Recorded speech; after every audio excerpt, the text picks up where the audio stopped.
مرحبا بكم ساعة. Donc, la dernière séance, on a dit qu'on va faire la réalisation d'un atlas. Donc, la réalisation d'un atlas, ce qu'on va faire dans l'atlas, la carte qu'on va faire, c'est la carte du relief.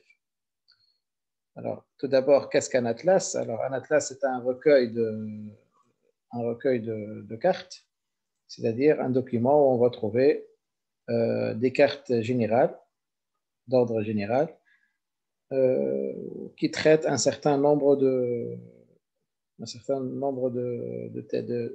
thèmes. Bon, j'ai choisi trois atlas qui ont été réalisés au niveau de la Tunisie. Donc, l'atlas le plus ancien, c'est l'atlas Jeune Afrique. L'atlas Jeune Afrique, qui date des années 70.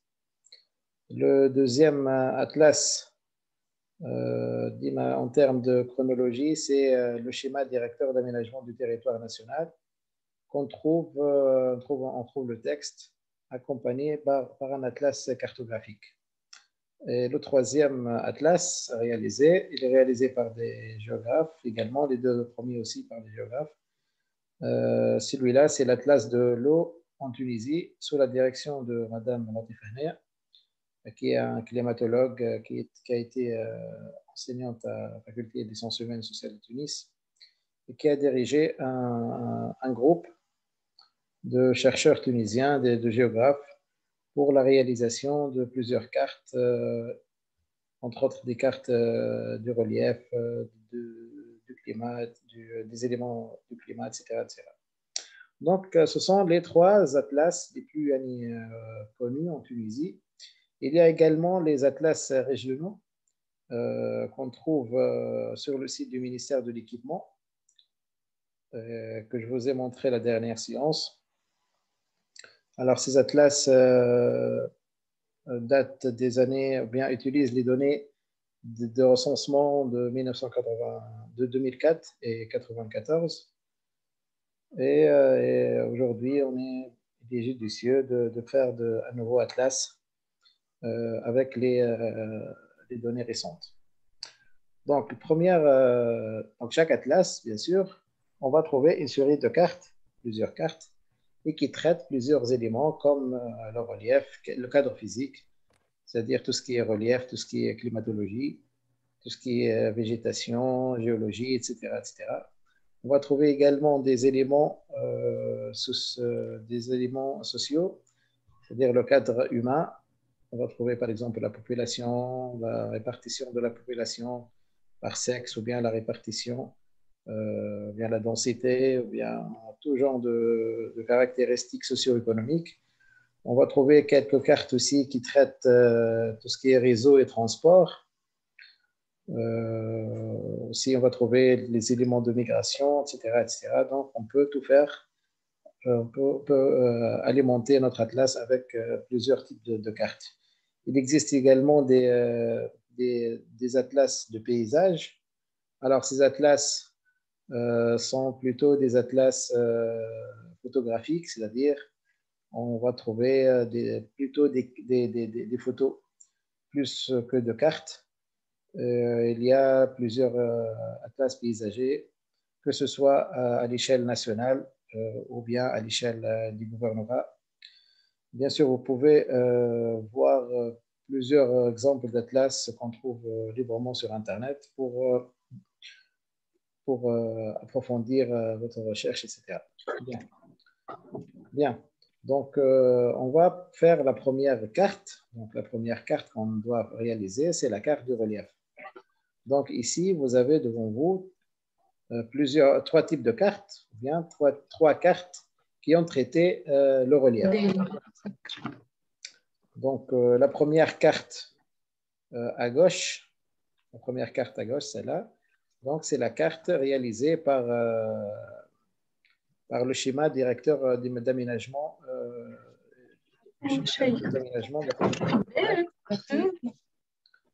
S'il vous plaît, vous désactivez vos micros. Ah, bien, monsieur. Bien. Donc, la première carte, Celle-là, donc, elle a été réalisée par le schéma d'aménagement du territoire national. La deuxième carte au milieu, c'est la carte qu'on trouve dans l'Atlas de l'eau. Et la troisième carte, c'est la carte de l'Atlas Jeune Afrique, celui-là. Donc ici, on a trois types de cartes. Alors, trois types de cartes qui traitent bien sûr la même thématique, c'est le relief. Donc, les éléments qu'on trouve dans ces cartes, c'est les altitudes. Alors, comment représenter les altitudes? Donc, on représente les altitudes sous forme de zones, donc des polygones qui sont colorés. À chaque fois qu'on monte en altitude, qu'on gagne l'altitude, bien que l'altitude s'élève, donc la couleur change. Donc la couleur change bien sûr vers le foncé. Vers le foncé. Alors généralement, les couleurs, ça va du 0 jusqu'au l'altitude, ou bien le sommet, et on trouve les basses altitudes, autrement dit les plaines, on va le trouver généralement avec une couleur un peu verte. Vous voyez, ici, c'est un peu vert. Les couleurs sont un peu vertes. Ici. Alors ici, ils ont choisi la dégradation de la teinte marron. Donc, ça va du jaune un peu clair, jaune crème, jusqu'au la couleur marron d'altitude. Ici, non. Donc ici, ils ont choisi la couleur jaune avec un ton faible jusqu'à la couleur marron qui représente les altitudes les plus élevées. Alors également ici, donc, ils ont choisi une couleur verte pour tout ce qui est, ici, la légende n'est pas affichée, mais tout ce qui est inférieur à 50 mètres par exemple. Donc c'est vert, plus on monte, plus la couleur devient foncée. Alors tout ce qui est cours d'eau, donc c'est représenté bien sûr avec des lignes bleues, les principaux cours d'eau. Également ici, donc c'est la même chose. Ici, on n'a pas représenté les cours d'eau. Pourquoi? Parce qu'on a réservé, ou bien on a représenté juste la Mejerda et les principaux vraiment cours d'eau. Alors ici, uniquement la Mejerda et quelques affluents comme Oued Malek. Alors, on peut représenter également tout ce qui est profondeur, avec un dégradé de la même logique, c'est-à-dire un dégradé dans le bleu, du bleu clair vers le bleu foncé, c'est-à-dire vers les profondeurs les plus importantes.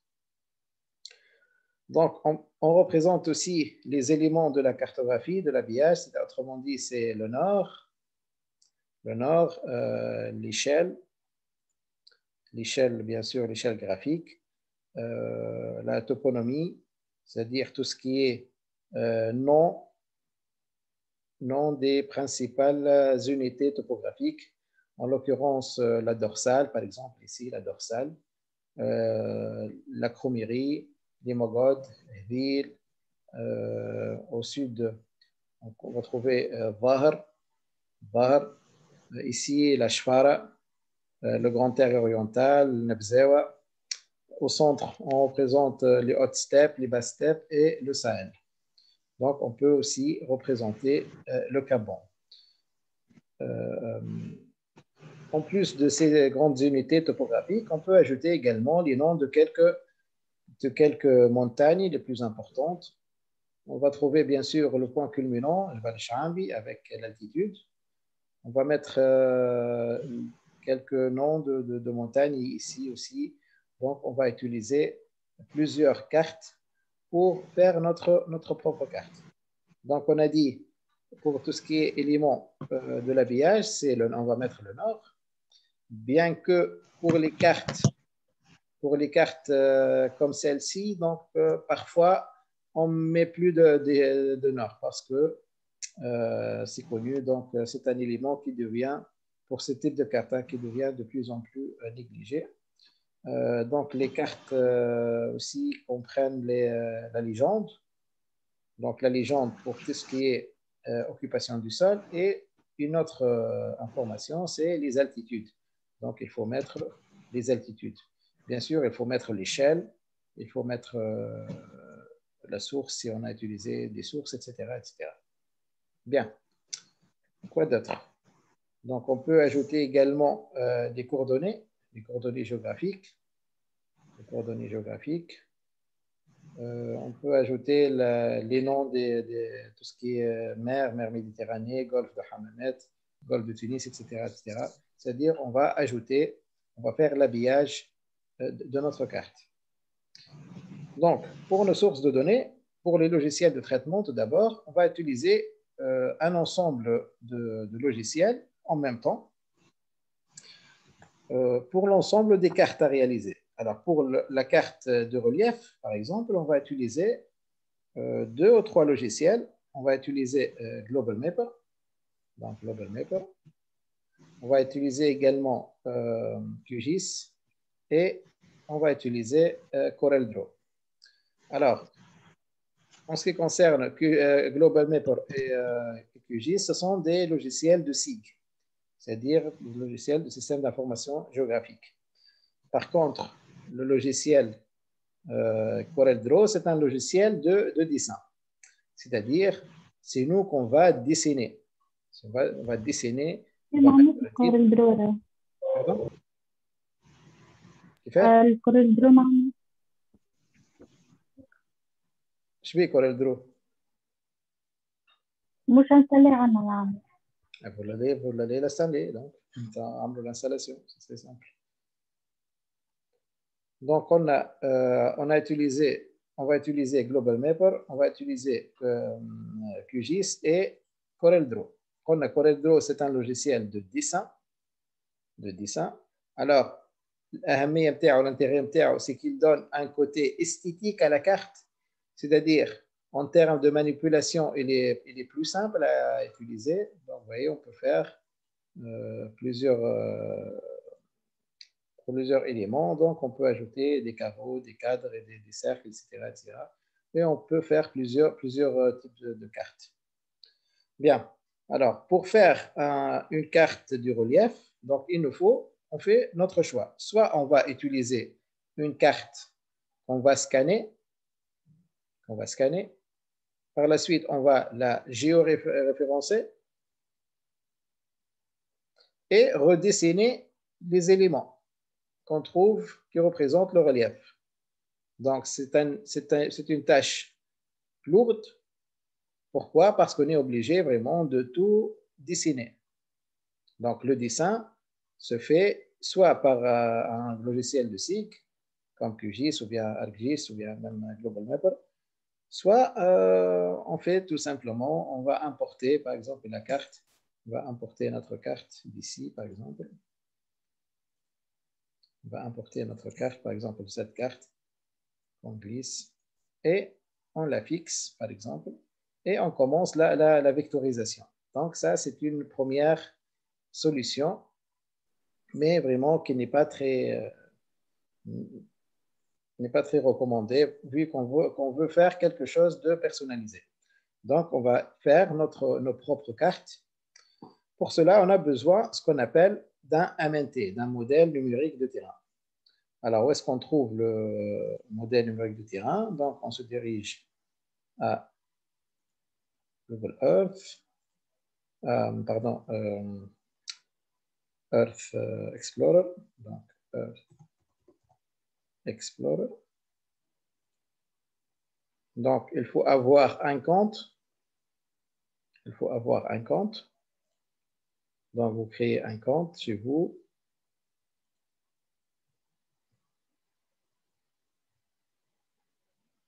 Par la suite, on choisit notre zone d'étude. Donc, ici, on va choisir la Tunisie, par exemple. Donc, si on choisit une zone, par exemple, on va trouver cette zone. Alors, on ne peut pas choisir toute la Tunisie. Pourquoi? Parce que la Tunisie, ça comporte plusieurs plusieurs couches. Plusieurs couches. Donc, si on veut faire, par exemple, du bizerte à Nebel, donc on fait un premier point et un deuxième point, comme ça. Si on veut faire un triangle, ajouter comme ça. Bien. Par la suite, qu'est-ce qu'on va? Donc, on va ici. Donc, ici, nos coordonnées, les coordonnées de nos points. Alors, inutile de choisir les dates. Ça ne sert à rien pour tout ce qui est MNT. Alors, par la suite, on va à Datasets et on se dirige vers les données qu'on trouve dans Digital Elevation. Donc, ici, on va trouver le SRTM. Donc, on choisit SRTM 1 arc seconde. Et par la suite, on fait résultat. Donc, on attend les résultats qui seront affichés à gauche ici. Donc, ici, il nous donne un aperçu sur le produit.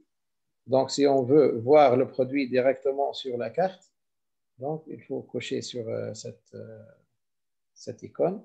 Donc, pour afficher les données, donc, vous voyez, donc, il nous donne trois planches qui représentent l'AMNT de la région du Bizerte, la région de Zarouen, Béja et le Gabon. Donc, pour terminer la totalité de la Tunisie, donc on sera obligé vraiment de faire plusieurs cartes. Donc, après, on fait l'assemblage. Donc, ça, c'est une deuxième solution. Par la suite, bien sûr, il faut télécharger. Donc, on va télécharger comme ça. Donc, on choisit le fichier géotif. Donc, download. Donc, il va être téléchargé.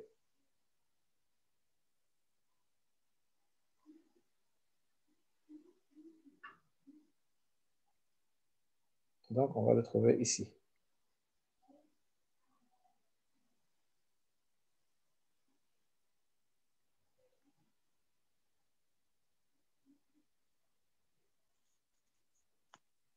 Donc, une fois téléchargé, donc on va le chercher dans notre dossier. Donc, alors, on va le couper et le mettre dans notre dossier ici. Bien, bien, bien. Alors, Atlas. Et on va mettre ici, coller. Donc, c'est celui-là. Bien.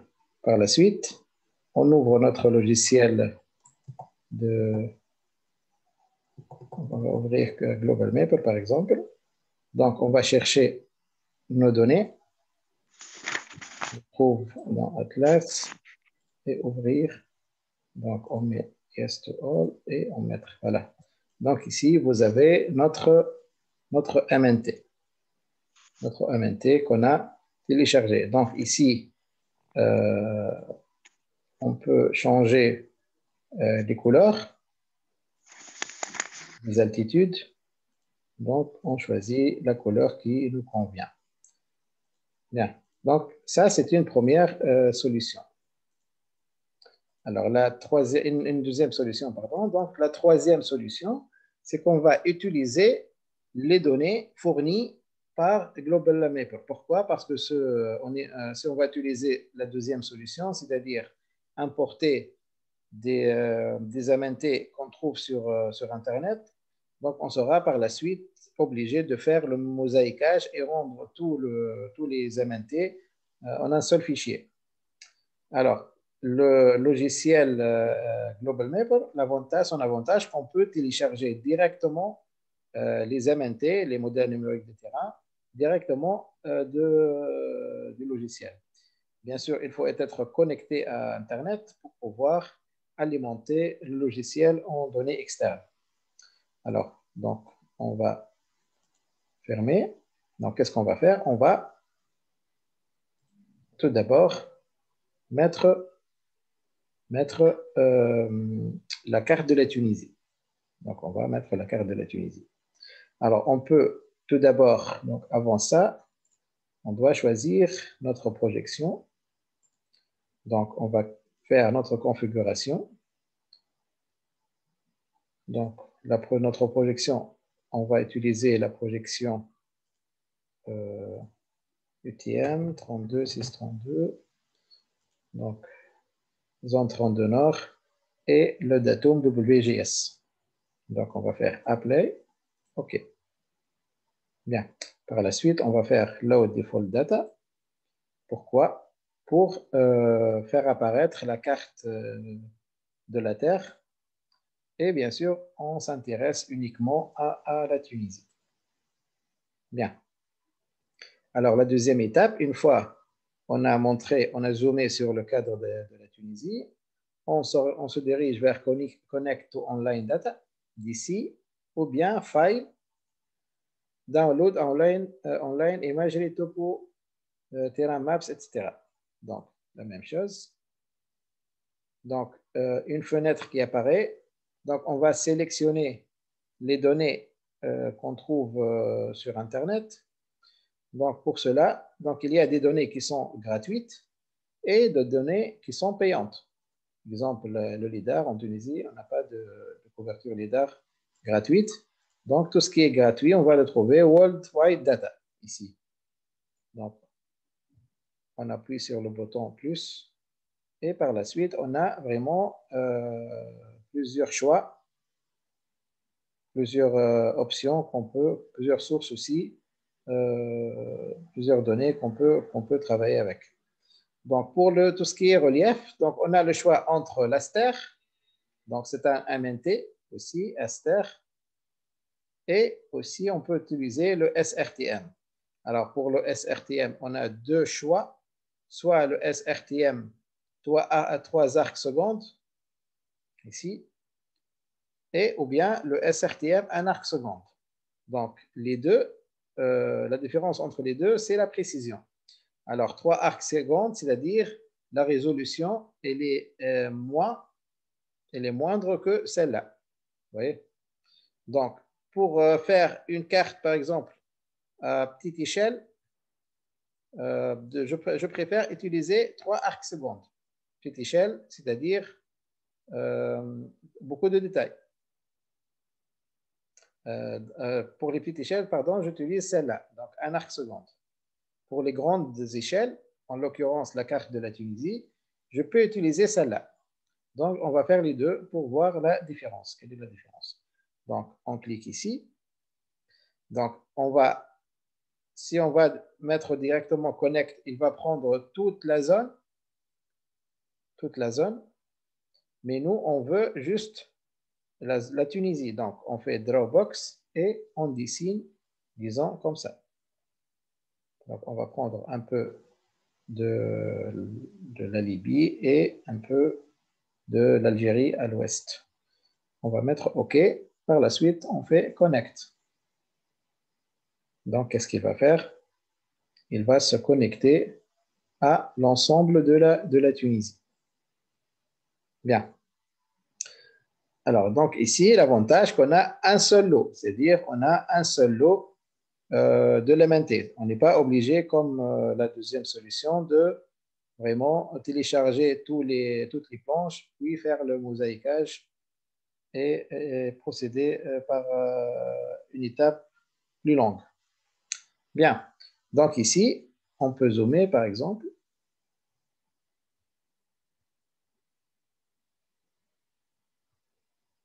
Et pratiquement, on a le même résultat que, comme je vous ai montré, à partir de Google, du site internet Earth Explorer. Bien, donc ici, pour revenir au zoom précédent, on peut maintenant, ça c'est 3 arcs secondes, on va voir les résultats avec 1 arc seconde. Donc, on fait la même chose. Donc, on va choisir cette zone. OK, Connect.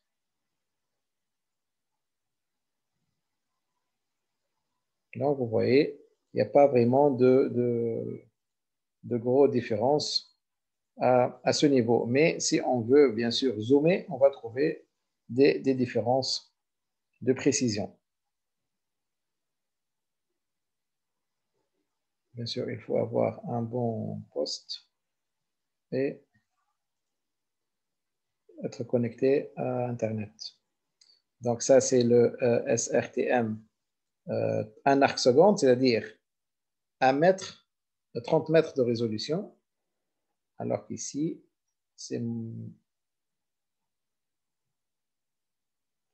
ici, c'est pas la même chose.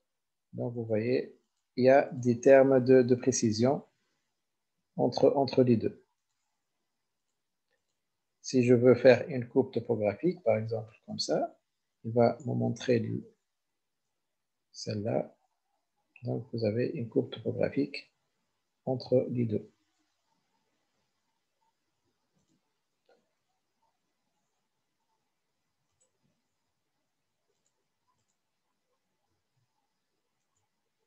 Donc, vous voyez, entre les deux SRTM, il y a vraiment quelques différences minimes.